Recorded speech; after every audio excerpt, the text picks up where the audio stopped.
Hello friends.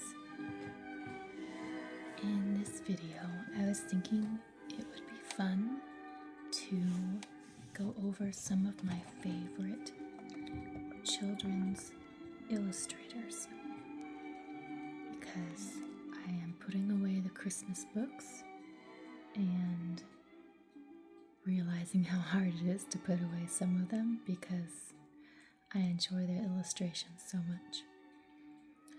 And my channel, I called it Garden Stories because I love spending time outside, and I love gardening, and I love environmental science and nature. But it's also now January, and I know we're about to get a couple weeks of rain. Even though I've grown up with the rain, it's not my favorite time of year to be filming outside. So I'm starting off with some inside cozy videos before moving on to some more nature-focused ones. Although some of these books are just full of nature through the eyes of children, which is near and dear to my heart. The mixing of fantasy and stories, make-believe, with things that are real and accessible, especially to children. A lot of these show nature at the same level that children can see, whether it's brambles, blackberries, or slugs and snails and spiders. So I thought we could look through some of these together and enjoy some of the beautiful illustrations that have been given to us from talented people all over the world. I do have a number of Swedish illustrators that I just love. Part of my heritage is Swedish. My family came to the US about 100 years ago from Sweden. And when I was growing up, my grandmother still spoke Swedish. So many of my heirlooms from her are either from Sweden or they were from the Swede town where she grew up. This book is Peter in the Blueberry Patch, or Blueberry Forest. Peter's Adventure in Blueberry Forest. I think that's what it says. Or maybe it's just Putt. My grandmother always said Peter, maybe just to make it easy for me to say and remember. It's by Elsa Beskow. I just love her illustrations, and I think you will too. Look at this. Oh, if only I could dress my boys like that now. So cute. There he is. He's going out to pick blueberries. But look at the different things she's put in the corner. So we have some of the pine needles and some of the pine cones. You can also see she's added lichen to the trees. All the details. Here he is lost, but he is talking to a little gnome. I don't know, he's not a tomta. He's like a fairy guy. But we see there's a toadstool. You can see even on the birch tree, she's got the peeling of the bark. Such beautiful detail. And now we're shrunk down to size.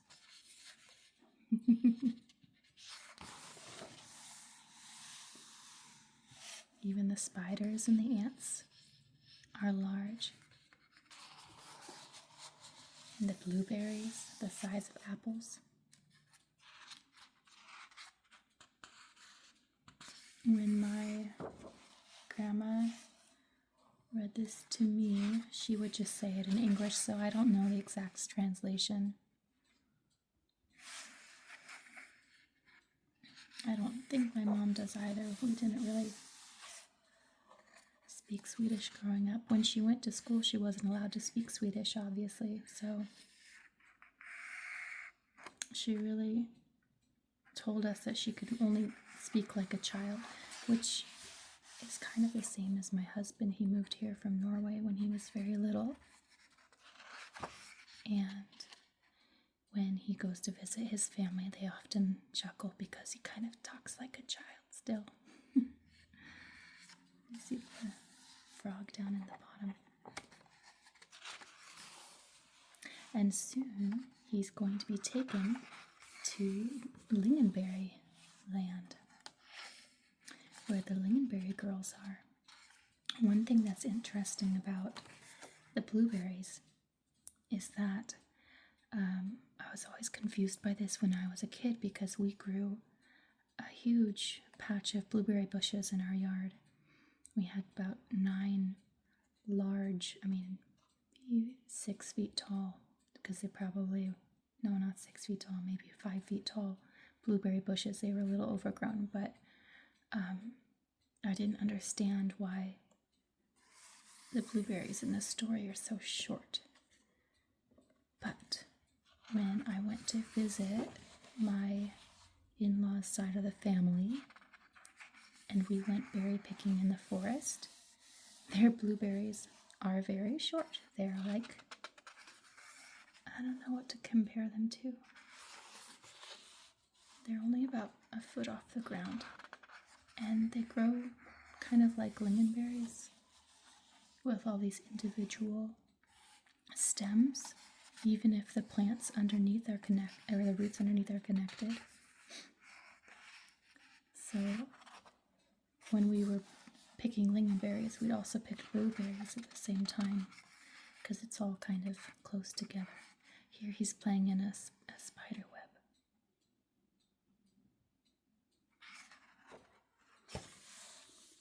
And they all get to enjoy a nice picnic. Yeah, I'm wondering if his name is just Put, because that's what it says. But when I was a kid, they always said it was Peter. It's interesting. There he is, and when he's back to his normal size, he has a full basket of lingonberries and blueberries. Blåbär.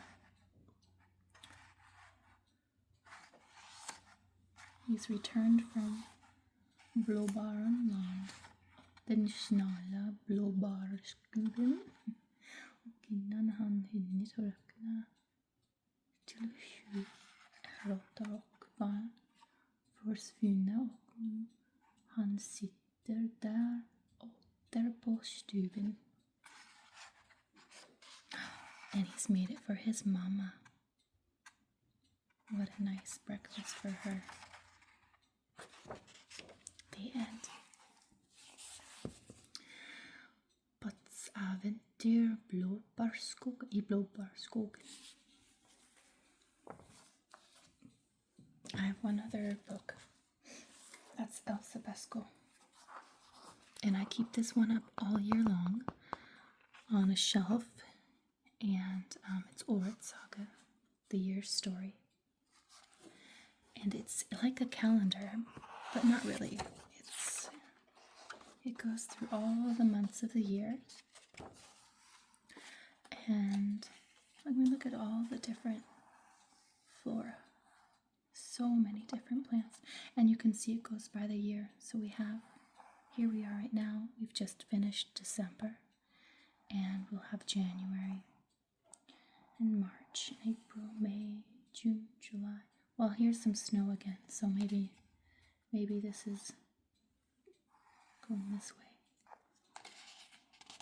I'm not sure. So there's some poems about time, and then the days of the week. And then we start in January. I have a little wooden tomte that is a star boy. And here you see, there's the clock. Oh, maybe you can't see. I'm sorry. Here's the clock. And here's the Christmas tree. And here's the old year and the new year, I suppose.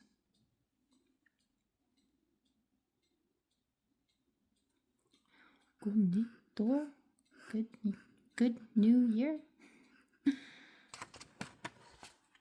The clock has struck.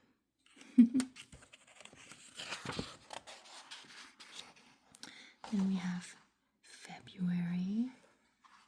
It's very snowy. That's actually when we get the most snow too.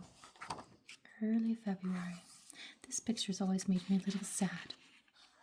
I'm not sure what's going on. I need to put it through Google Translate because I don't really understand it. But something about the pussy willows. When I was a kid, we loved to play with pussy willows. But look, one good thing, the dandelions are blooming. Spring is on its way. Winter is ending. And here we have the change. The sun and the rain are coming. It's getting warmer. And finally in May, the flowers have arrived. And birch trees are budded. July, it's warm. Oh, sorry, June. June, it's warm. Things are starting to come up in the garden in July. Very interesting. This reminds me of the book we just read. And look at these children. Oh, it's so cute.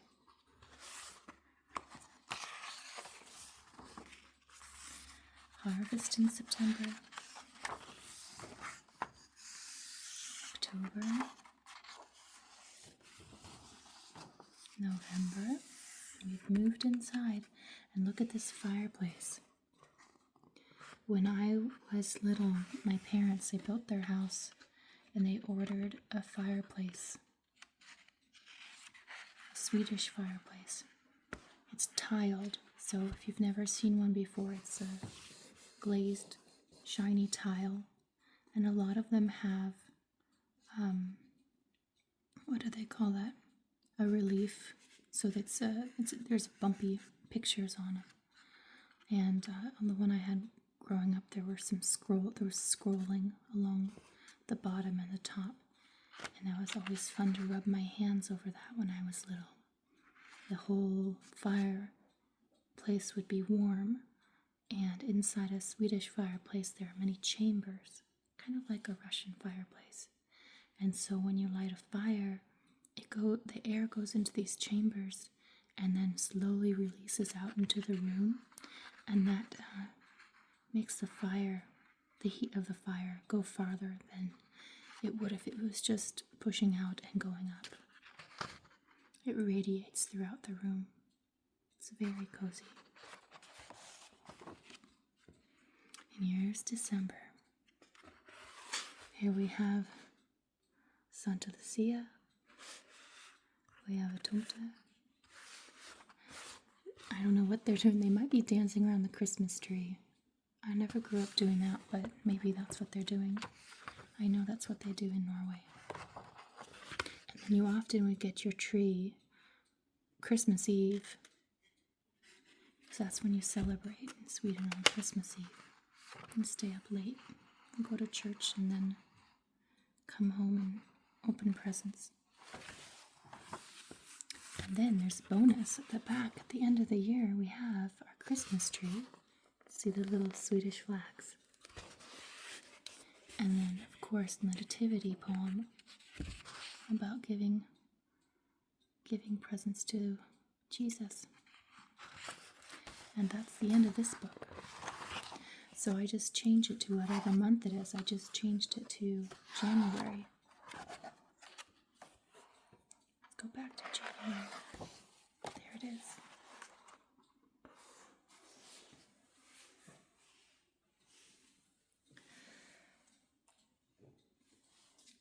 And let's stay in Sweden. Oh, I have one more of hers. I forgot. This is a fun music book that we got last time we were in. Oh, there's some of the same pictures when we were in Stockholm. Beautiful illustrations. I'm not going to play the music because it's pretty loud, but just beautiful pictures. And again, the flora is just and fun. Look at that. We've got different types of flying insects. Cabbage butterflies, but then also some kind of flying ant or something. Maybe it's just a bee.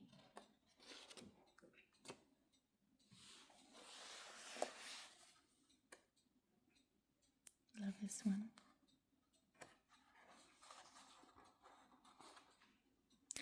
Baba Viteland.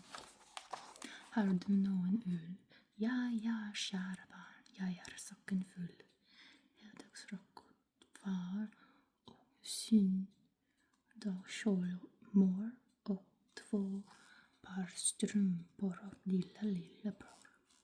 I don't know if I said that right. I don't know if I have good pronunciation or not. My grandma's been gone for a very long time.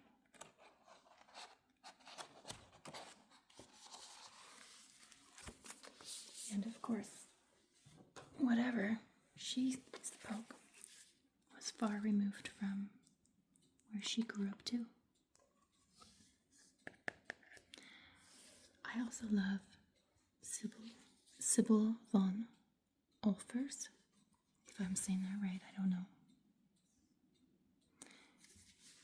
I love this kind of Art Deco design of the plants here. This is some type of allium, and then we have them. Their roots are entangled at the bottom. Well, it looks like an allium, but at the same time, there's not much of a bulb here. But it could be, there's so many different kinds. It could be anything.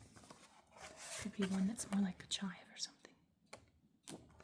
In this story, it is in English, so I do know what it's about.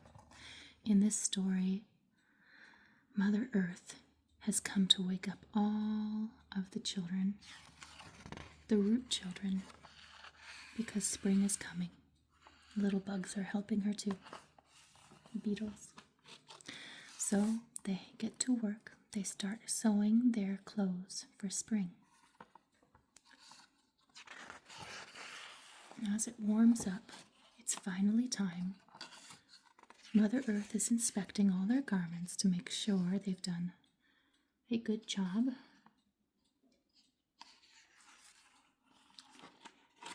And now she has them get all of the little buggies ready too, to shine their wings and to get them washed and brushed. Looks like they're getting a new coat of paint on the ladybug there. This one's waking up the grubs. Time to transform. And finally, all the root children put on their nice new clothes and they climb out. Oh, there's our cuckoo clock. They climb out, come above ground, and parade out with the little bugs, too. I'm sorry if I'm not showing these pictures right when I'm describing them.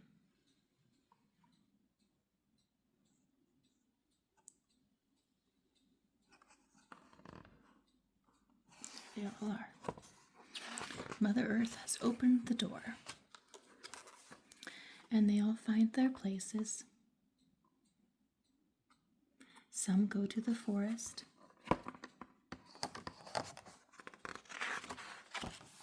And some go to the wetlands.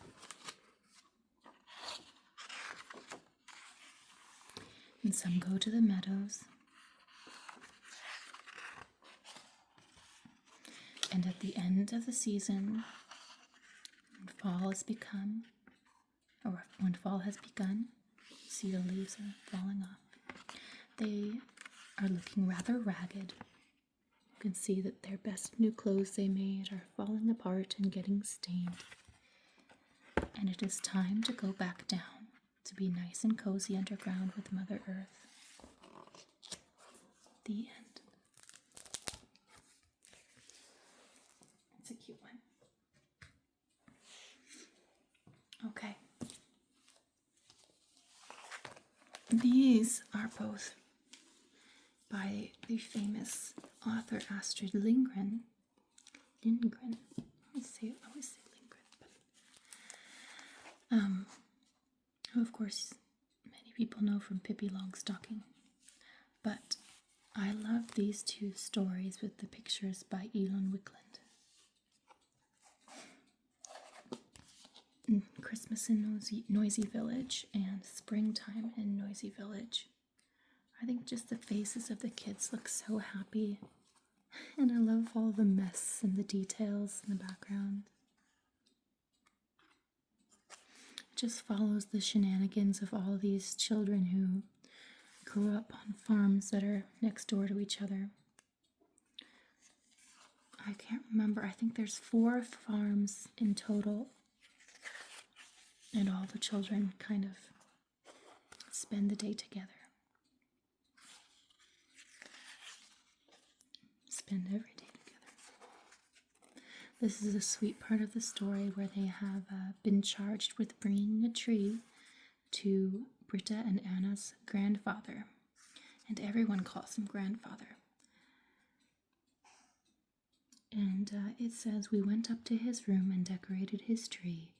And Anna kept on telling him how lovely it was because grandfather is almost blind. But I can see inside my head how the tree looks," he said, "and I can smell it too." "I hope you can smell how red the apples are," Anna said. Oh, there's my dog. Beautiful pictures. Happy memories. You can tell that probably many of these stories come from their own childhoods. I believe this was written, well, let's see for sure.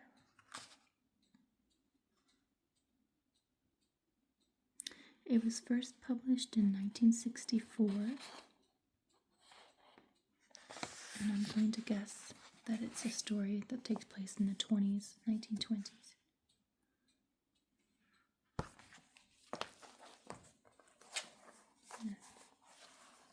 Swedish countryside. This one is also very silly. Very fun. They get into a lot of mischief. But it really is about friendship and curiosity, how far that can go. They didn't have toys. They also got into quite a bit of danger by today's standards. But they also looked after each other and looked after the little ones.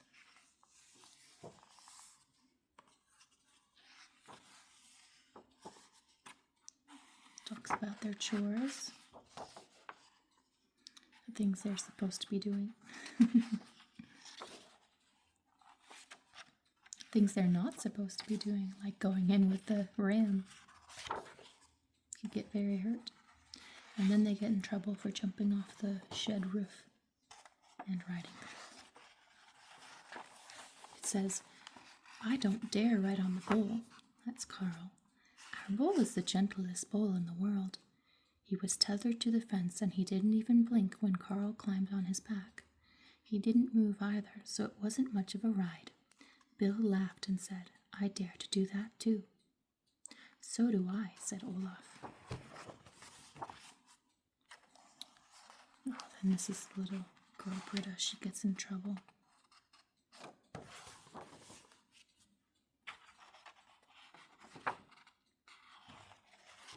I love seeing the houses. Oops. Many of them haven't changed much when you go into the country.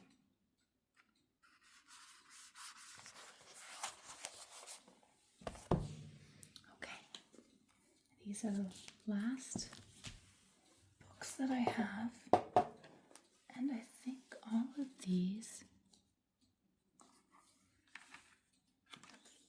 Is Margaret? I can't remember if she's British or not. See if it will say. Oh yeah, she's British. She's British. Jill Barklem, I believe, is American. I'm not sure though. Oh no, she's British also.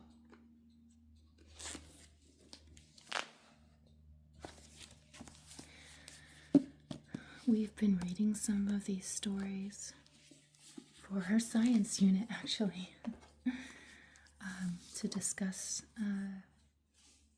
the botany in it, and also seasons change, a lot of different things, actually. That's what makes these stories so good. They don't assume that a child won't understand if you put more information in the story. There's so many children's books. They simplify things too much. They dumb things down for kids. But how will they learn it if you don't put it in there? These illustrations are beautiful. And it follows these little mice who, of course, have very intricate dwellings and factories and things. And in this little corner of their woods, it has recurring characters throughout. And we just love the Bramley Hedge. It's just such beautiful stories. And one of our science experiments this year was dealing with pigments. And there's a story in here where they go foraging for different plants that produce different pigments. And so that's what we did. We did foraging for different lichens, and we also looked in our spice cupboards for spices that would dye fabric, and we dyed fabric. It was really fun. And sometimes when we learn something through a story, we are more likely to remember it. It makes a bigger impression, right?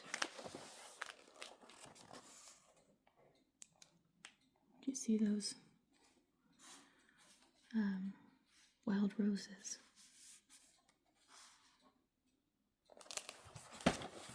We went and foraged these too and made some tea, rose hips. So that's the fruit of the rose. After the rose is gone, it turns into this fruit. And it's full of vitamin C. It's very good for you. But you have to wait till the first frost or they're too hard. You go forage them after the first frost. But there's a lot we learned from the Bramley Hedge. Very beautiful book. I saved up a while to justify getting it. It's an expensive book to have them all together. Because it wasn't a must-have, you know. It's not like curriculum, but we were able to use it for curriculum. This one is by Molly Brett, The Jumble Bears. Oh, I think I forgot to show. This is by Jill Barklem. It was written in the 1980s, I think. It says, Jill Barklem was drawn to the natural world ever since childhood.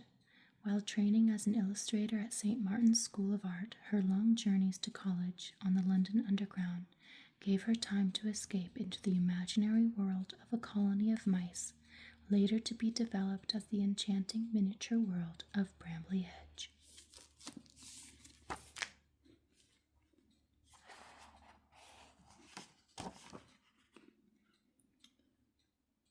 Let's see here, do we have a first published date? 1980, yes. And then they were first put into this collection in 1999.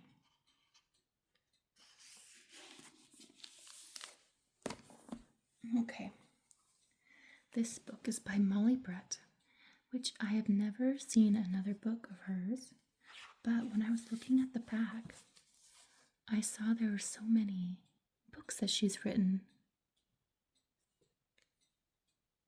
and she's even made an alphabet. So I thought maybe I should be looking for those. They might not have been printed very long. So this story is about two bears that were at a jumble sale, which is like a garage sale. And one of them only has an ear hanging on by a thread. And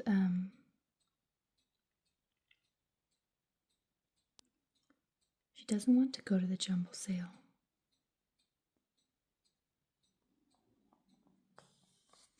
But then she finds another teddy bear. It says he's 10 pence. I'm assuming P stands for pence. Who says he needs glasses, basically. He had only a few stitches left where his eyes were, so he can't see very well. And he gets upset at seeing he's only worth 10 pence. Such an insult. So, they plan an escape. They get on some roller skates and go out the door. And go into the woods and meet some friends.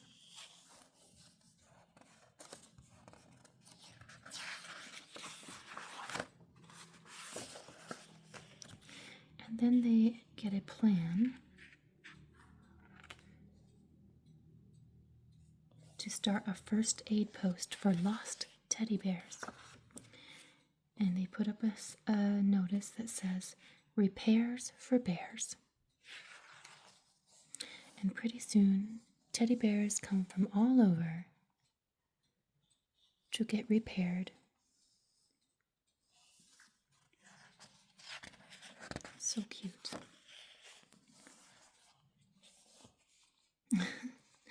They've even found one that was lost in a lake, thrown in the trash. And then, of course, this one has lost all of its stuffing. They've found bears that have been torn at by dogs. This one got burned. What's the story on that? Oh, he had fallen on a bonfire. This one got turned around. Oh, there he is, being saved. Poor thing. So, they all feel much better. And they play games and have fun. Until it's time to march back to town and put themselves under the Christmas tree at the church, where Christmas morning they would be taken to the hospital, where children were delighted to have them to play with and take home when they were feeling better. But the two bears did not want to go to different homes, so they decided to keep looking for lost friends. The end. Isn't that so cute? Such a cute story. And it makes us, it's kind of like Toy Story before Toy Story, isn't it? Makes us think twice about throwing out things that are good, that just need a little bit of love and repair.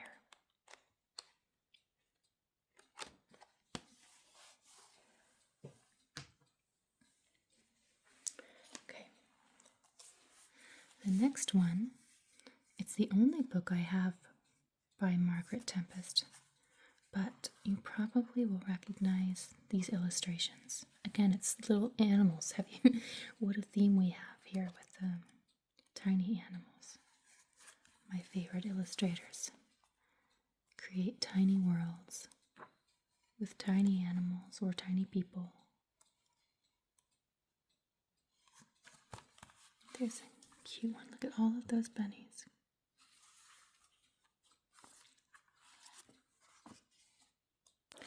I look at these, it just makes me want to start drawing and painting, create my own world.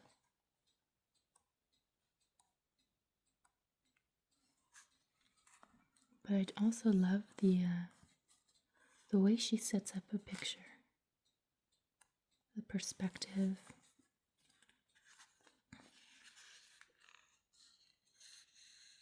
the proportions.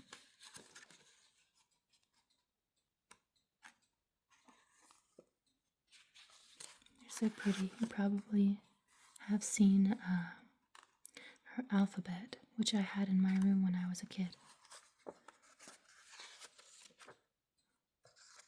I recognize her bunnies from that.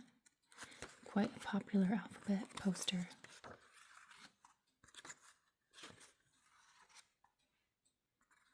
There are lots of these Gray Rabbit books that she made. Here's all the titles in the back. Lots of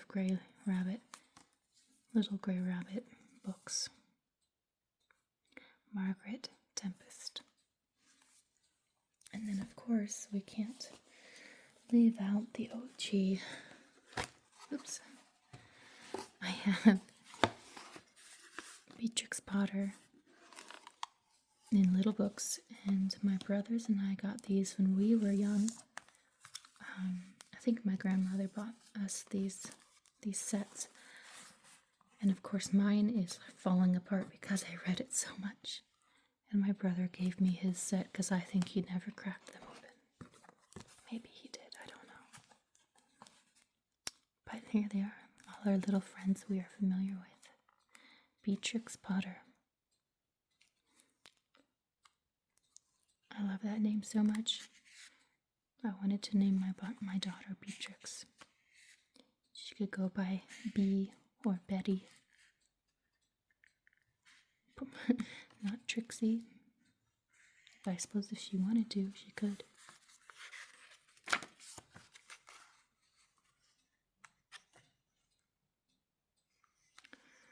I also have all of these books on tape, like cassette tape from when I was young. And we found out that the record player I got for Christmas last year actually has a tape player, a cassette tape player in the back of it. So I pulled those out of the attic and we have been listening to a very rough recording, but it still plays, of all of these stories. Jeremy Fisher's one of my favorite ones. Very cute.